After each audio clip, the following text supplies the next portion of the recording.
Gandang umaga mga boss. Meron tayo ngayon na gagawin. LCD TV. Ang tatak niya ay Ace. Ang size nito ay 32 inches. Ayan, 32 inches. Bali ang problema nito, yung power biglang namamatay. Ayan. Ang model pala nito ay yan ang model niya. Ayan, 32.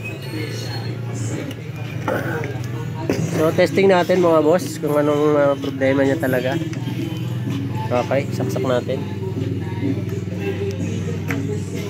Ayun, umilaw. Power on natin.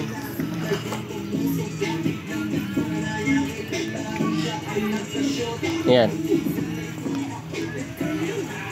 Ayan, ayaw lumabas yung power. Oops, ayun. Biglang namatay. So, yun ang problema niya mga boss. Mag-on siya tapos biglang mawawala. So, alamin natin kung anong problema. Buksan natin.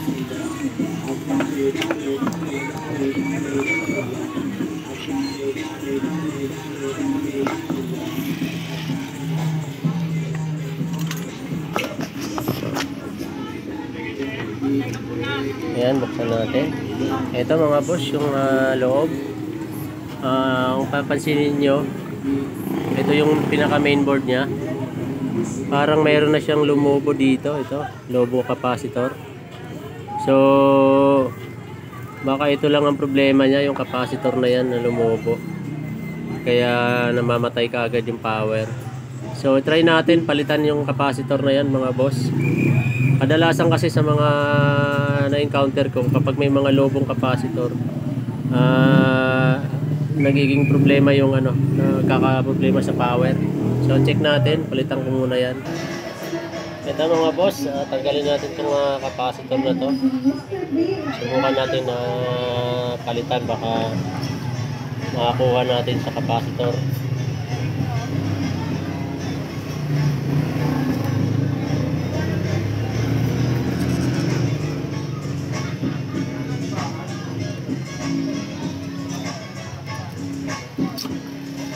Ayun, tanggal na. Ito yun mga boss, lobo na yung capacitor.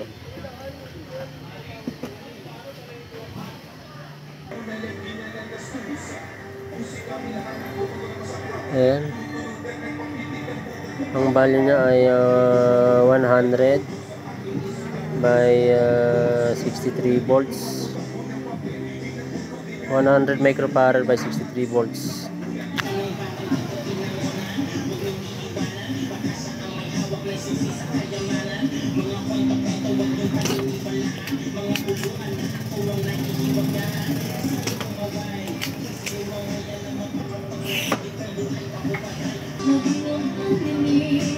Ito, napalitan na natin ng bago.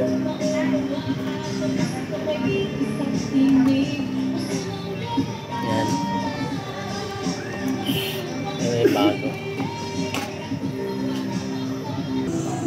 Ayan mga boss, naikabit ko na yung capacitor. Testing na lang natin kung anong mangyayari. Ito mga boss, sasaksak na natin. Ayan, tingnan natin kung anong mangyayari. Yun, ilaw. Power natin dito sa ilalim.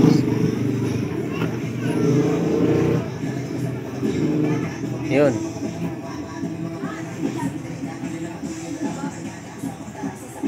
Oops, ayun.